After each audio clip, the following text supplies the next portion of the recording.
Hello everyone, very warm welcome to all of you. Welcome to teaching Pathshala और मैं हूं आपकी एजुकेटर ज्योति। इस पर्टिकुलर वीडियो में हम बात करने वाले हैं गेट सिलेबस के बारे में। That is mainly GATE life science, जिसका कोड है एक्सेल। और ये पर्टिकुलर जो सिलेबस मैं आपके सामने बताने वाली हूँ वो एक रिवाइज सिलेबस है। मतलब इस बार जो है उस सिलेबस को रिवाइज़ करके आपके लिए सामने रखा गया है और ये स्पेसिफिकली 2021 के लिए मैं बता रही हूँ। और इस बार के जो गेट का ऑर्गेनाइजिंग इंस्टीट्यूट है that is IIT Bombay. So let's start. Okay, तो जैसे कि आपको पता है, सबसे पहले आपका जो एक कंपलसरी पोर्शन होता है जो कि सारे के सारे जितने भी स्ट्रीम के एग्ज़ाम होंगे गेट में उन सब के लिए कॉमन है, that is your general aptitude. ठीक है, तो जनरल एप्टीट्यूड को तो मैंने यहाँ इंक्लूड नहीं किया बिकॉज वो सभी के लिए कॉमन होगा। मैं यहाँ पे स्टार्ट कर रही हूँ केमिस्ट्री से। केमिस्ट्री का पोर्शन आपके लिए काफ़ी ज़्यादा कंपलसरी होता है, आप इसको लीव नहीं कर सकते हैं। कहने का मतलब हुआ, अगर आपको क्वेश्चन आते हैं यू हैव टू अटेम्प्ट, क्योंकि ये टोटल 25 मार्क्स का आता है और 25 के 25 मार्क्स आपके 100 मार्क्स में ऐड करके इवैल्यूएट किए जाते हैं। तो अगर आप इसको प्रिपेयर करते हैं तो आराम से जो है इसको इसमें आप अच्छा खासा जो है अटैम्प्ट दे सकते हैं। और अगर आपको प्रिपेयर नहीं करना है तो यू कैन लीव, बट वही होगा, अगर 25 मार्क्स का पोर्शन अगर आप छोड़ते हैं तो वेरी ऑब्वियस जो फाइनल मार्क्स आपके पास रह जाएगा वो होगा 75 में से आपको अटैम्प्ट देना पड़ेगा। ठीक है, जिसके बारे में मैं ऑलरेडी प्रीवियस वीडियो में बात कर चुकी हूँ, तो एक बार आप प्रीवियस वीडियो को देख लीजिएगा, सारे डाउट्स क्लियर हो जाएंगे। तो ये रहा केमिस्ट्री का पोर्शन। ऑल्दो मैं आपको बता दूँ, ये जो पर्टिकुलर सिलेबस है वो मैं शेयर करने वाली हूँ। अगर आपको पता नहीं है, ऑल्दो आप जाकर जो है दैट इज़ IIT बॉम्बे का जो ऑफिशियल वेबसाइट है जहाँ पे गेट का सारा डिटेल मेंशन है, आप वहाँ से जाकर सिलेबस डाउनलोड कर सकते हैं। फिर भी अगर आप डाउनलोड नहीं कर पाते हैं तो मैं टीचिंग पाठशाला का टेलीग्राम चैनल जो है वहाँ पे मैं इसको अपडेट दे दूँगी, वहाँ पे मैं इसको पोस्ट कर दूँगी, तो आप चैनल को भी ज्वाइन कर सकते हैं। टीचिंग पाठशाला टेलीग्राम पे जाकर सर्च कीजिए, वहाँ पे टीचिंग पाठशाला का आपको चैनल मिल जाएगा, टेलीग्राम चैनल मिल जाएगा और उसको फॉलो कर सकते हैं आप। ओके, सो आप देख सकते हैं यहाँ पे बहुत से सेक्शन है, that is from the chemistry का कोड है दैट इज़ XLP और ये कंपलसरी है फॉर ऑल एक्सेल कैंडिडेट्स, क्योंकि इसके जो मार्क्स हैं वो होंगे 25 मार्क्स। ठीक है, सेक्शन ए में आपसे पूछा जाएगा atomic structure and that is periodicity.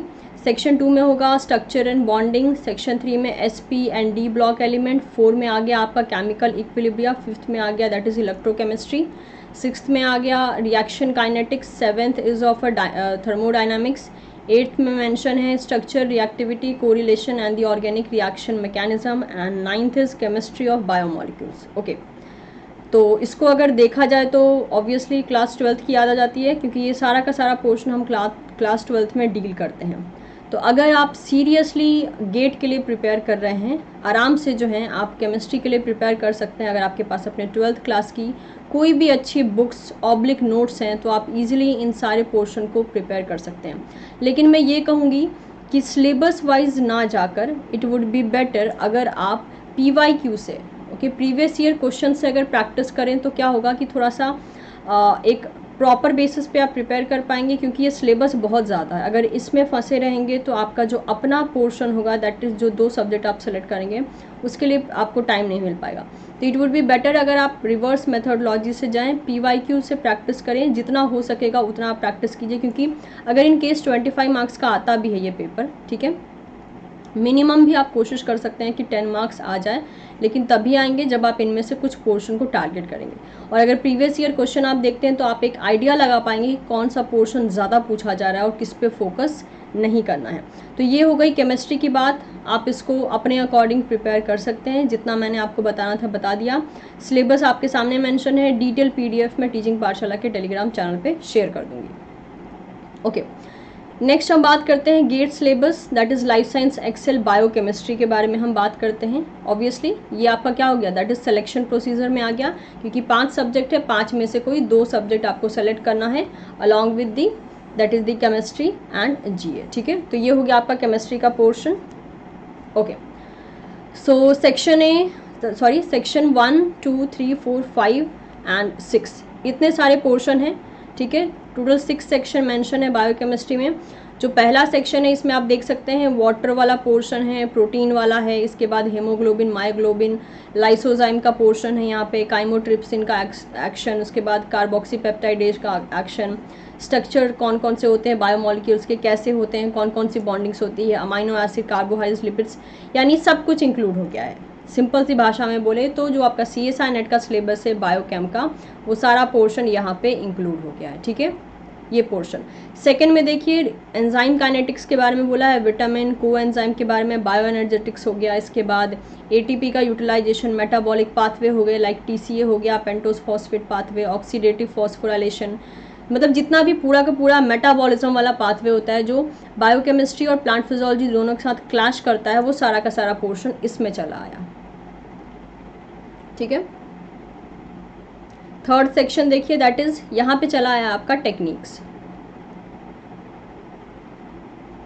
देखिए कितना स्मार्टली सिलेबस को डिज़ाइन किया गया, ठीक है, बायोकेमिस्ट्री नाम है लेकिन सब कुछ चला आएगा इसमें। यहाँ पे टेक्निक चला है, कौन कौन सी टेक्निक से आप क्या सेपरेशन कर सकते हैं, लाइक आयन एक्सचेंज हो गया, साइज एक्सक्लूजन हो गया, एफिनिटी क्रोमेटोग्राफी, सेंट्रीफ्यूगेशन, फिर आ गया electrophoresis, DNA protein and protein protein interaction, UV visible fluorescence spectroscopy, mass spectroscopy, ये सारा का सारा पोर्शन आपका टेक्निक वाला इंक्लूड हो गया। फोर्थ देखिए, फोर्थ और भी मज़ेदार, ये चला आया आपका सेल बायो का पोर्शन। लेकिन देखिए अभी भी हम बायोकेमिस्ट्री के सेक्शन में ही घूम रहे हैं, लेकिन इतना स्मार्टली इसको बनाया गया है कि कहने को सिर्फ ये बायोकेमिस्ट्री इंक्लूड कर लिया है सब कुछ। अभी चला आएगा इसके बाद दैट इज़ मॉलिक्यूलर का पोर्शन। तो सेल बायोलॉजी का पोर्शन में आपका लगभग सेल स्ट्रक्चर हो गया, ऑर्गेनल्स हो गया, बायोमेम्ब्रेन हो गया, एक्शन पोटेंशियल, ट्रांसपोर्ट कैसे होता है, membrane assembly and protein targeting कैसे होती है, सिग्नल ट्रांसडक्शन यहाँ से शुरू हो गया, सेल सिग्नलिंग का पोर्शन देखिए बहुत स्मार्टली सिलेबस आपका डिज़ाइन किया गया। सेल सिग्नलिंग हो गया, रिसेप्टर लाइगेंड इंटरेक्शन हो गया, हार्मोन, न्यूरोट्रांसमीटर, मतलब कंप्लीट पैकेज जो होता है cell bio and cell signalling का, वो हो जाता है सेक्शन 4 वाला। सेक्शन 5 में देखिए DNA रेप्लिकेशन, यानी यहाँ पे कौन चला है, यहाँ पे चला आया मॉलिक्यूलर। तो ये सिर्फ एक मिथ है कि biochemistry is only about the biochemistry, not at all, it is all about plant, cell bio, cell signalling, molecular techniques, सब कुछ इसमें इंक्लूड हो गया है, ठीक है। अभी इम्यूनोलॉजी भी अभी आएगा। सो इसमें आप देख सकते हैं DNA रेप्लिकेशन हो गया, transcription, translation, damage, repair, biochemical regulation of gene expression हो गया, recombinant DNA technology application, PCR, side directed mutagenesis, DNA microarray, next generation sequencing and gene silencing and editing. तो आपने देखा कितना ज़्यादा वेरिएशन है, बट लास्ट वाला और देख लीजिए दैट इज़ इम्यूनोलॉजी, ठीक है। इम्यूनो भी चला आया, इम्यूनो में लगभग सब कुछ ही चला आएगा, ठीक है। आपकी इन्फॉर्मेशन के लिए बता दूं नेक्स्ट मंथ से दैट इज़ अक्टूबर में अनअकैडमी के प्लेटफॉर्म पे स्पेशल क्लास होने वाली है मेरी, स्पेशल क्लास यानी फ्री क्लास। फ्री क्लास में मैं इम्यूनो का काफ़ी पोर्शन कवर करने वाली हूँ, आप भी आकर वहाँ पे अटेंड कर सकते हैं मुझे, और आराम से जो है सारा का सारा पोर्शन कंप्लीट कर सकते हैं। मोस्ट इंपॉर्टेंट टॉपिक्स को मैं कवर करने वाली हूँ अक्टूबर के मंथ में, that is on Unacademy platform जहाँ पे फ्री क्लासेस चलती हैं। क्लासेस का ड्यूरेशन होता है 1 घंटे का, ओके। तो ये हो गया all about biochemistry. It's are recommended to you in case अगर आप CSR के लिए प्रिपरेशन कर रहे हैं और अगर आपने ये सारी यूनिट टारगेट की हैं, यहाँ से मैं आपको सजेस्ट कर दूंगी टारगेट बायोकेमिस्ट्री। एक यूनिट तो आप बायोकेमिस्ट्री टारगेट कर ही लीजिए, क्योंकि कोई भी स्टूडेंट, मुझे जितने बच्चे यहाँ देख रहे हैं, मेरा मानना है कि कोई भी स्टूडेंट इन सारे पोर्शन को लीव उसने नहीं किया होगा, क्योंकि यही तो जान है, सारा का सारा लाइफ साइंस का यही तो पूरा का पूरा जिस्ट है। तो बायोकेमिस्ट्री को आप टारगेट कीजिए। बच्चे बायोकेमिस्ट्री का नाम सोचकर इसको छोड़ दें कि नहीं बायोकेमिस्ट्री का सेक्शन टारगेट नहीं करते, बट बायोकेमिस्ट्री में बायोकेमिस्ट्री वाला पोर्शन सिर्फ इतना है और मेटाबॉलिज्म है, बाकी सारा तो टेक्निक से भरा है। सेल बायोलॉजी हो गया, सिग्नलिंग हो गया, मॉलिक्यूलर हो गया एंड इम्यूनो हो गया। तो ये था रिगार्डिंग द बायोकेमिस्ट्री कि बायोकेमिस्ट्री में आपको क्या क्या पढ़ना है, ठीक है। नेक्स्ट आते हैं माइक्रोबायोलॉजी में। सेकेंड आपका जो सब्जेक्ट हो जाता है गेट में दैट इज माइक्रोबायोलॉजी, ठीक है, फाइन। अगेन माइक्रोबायोलॉजी का इस बार जो कोड है दैट इज XLS, ठीक है। ऑप्शन देख लेते हैं, आई मीन टू से सेक्शन देख लेते हैं क्या क्या टॉपिक इंक्लूड किए गए हैं दैट इज़ माइक्रोबायोलॉजी के सिलेबस में। सेक्शन 1 में आ जाता है हिस्टोरिकल पर्सपेक्टिव्स, मतलब कि कौन सी चीज़ें कब डिस्कवर हुई, किसने डिस्कवर किया। एक और बात बता देती हूँ, साइंटिस्ट के नाम जो हैं अच्छे खासे पूछे जाते हैं, गेट में आता है, ठीक है। CSI नेट जैसे अवॉइड करता है, यहाँ पे ये लोग अवॉइड नहीं करते हैं, नाम पूछते हैं साइंटिस्ट का। तो ये सारा का सारा पोर्शन हो गया, इसमें पूरा का पूरा डिस्कवरी चला आया, किसने कब क्या डिस्कवर किया, कौन सा डिजीज़ किसने डिस्कवर किया, कब कौन सी फील्ड में, जो कि माइक्रोबायोलॉजी से रिलेटेड है, सारा का सारा पोर्शन यहाँ चलाता है। इसमें चले आते हैं मेथड्स, यानी लेबोरेटरी बेसिस पे जो भी माइक्रोबायोलॉजिकल टेक्निक्स आप यूज़ किया है आपने या फिर यूज़ कभी किया था, वो सारे चले आते हैं। जैसे कि आप देख सकते हैं माइक्रोबियल न्यूट्रिशन का मोड चला आता है, फिर माइक्रोस्कोपी के कौन कौन से टेक्निक्स हैं, कौन कौन सी माइक्रोस्कोपी है यहाँ पे चली आती है। मीडिया का प्रिपरेशन कैसे होता है, कितने टाइप के मीडिया होते हैं, किस मीडिया में कौन सा माइक्रो ऑर्गेनिज्म ग्रो होता है, ये सारी चीज़ें इसमें चली आती हैं, ठीक है। नेक्स्ट आता है माइक्रोबियल टेक्सोनॉमी एंड डाइवर्सिटी। इसमें आ जाता है पूरा का पूरा डाइवर्सिटी वाला पोर्शन। तो ये थोड़ा सा बोरिंग हो जाता है एंड टफ भी, क्योंकि इसमें रटने वाली चीज़ें होती हैं। तो ये पोर्शन आप चाहें तो सेलेक्ट कीजिए, अदरवाइज आप इसे स्किप भी कर सकते हैं क्योंकि याद रहता नहीं है बच्चों को, ठीक है।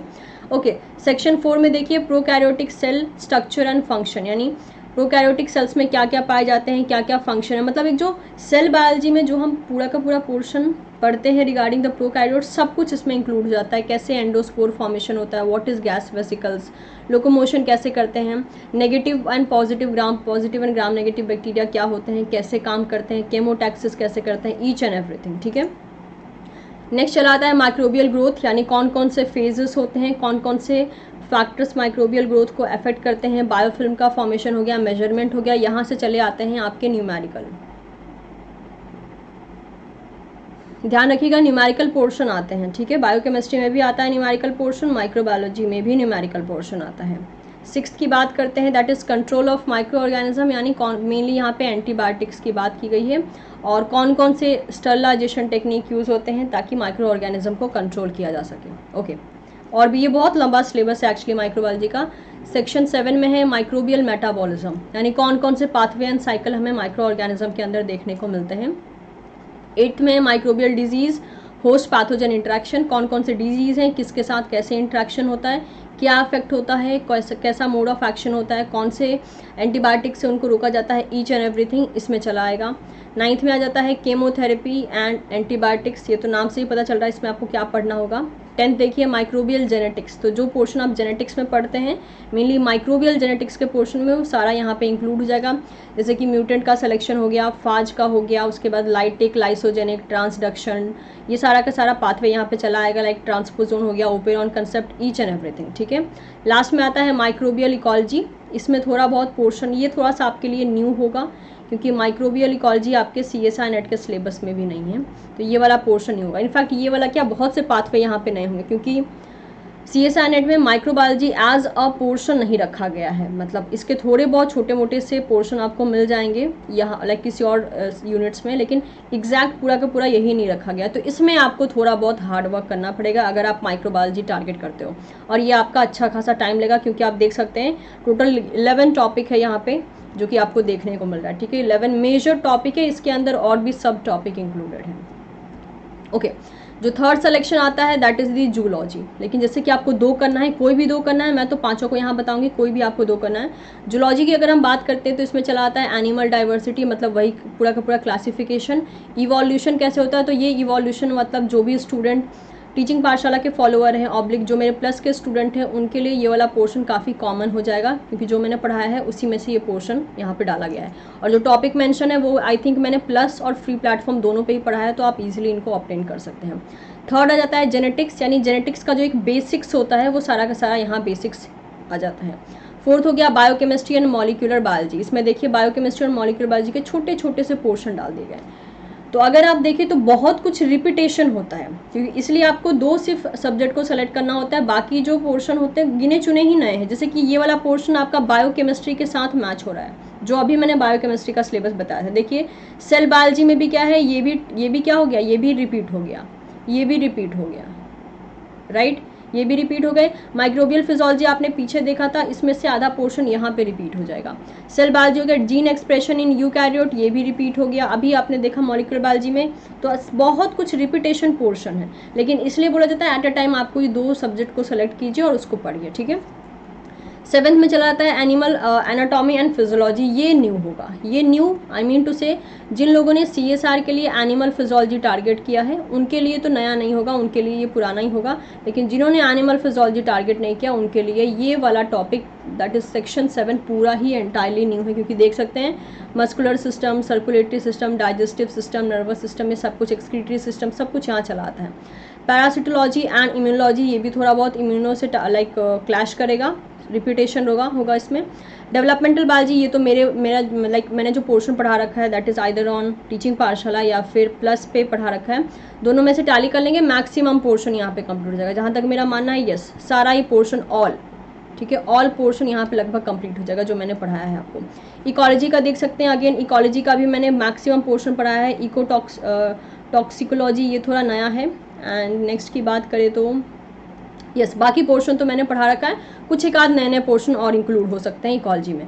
एनिमल बिहेवियर ये भी पोर्शन मैंने पूरा का पूरा बच्चों को पढ़ा रखा है। तो यहाँ पे बहुत से ऐसे पोर्शन हैं जो कि आपको कॉमन मिल जाएंगे अगर आप इसको टारगेट करते हैं तो, ठीक है। तो ये हो गया जूलॉजी का पार्ट जो कि जिसका कोड था XLT।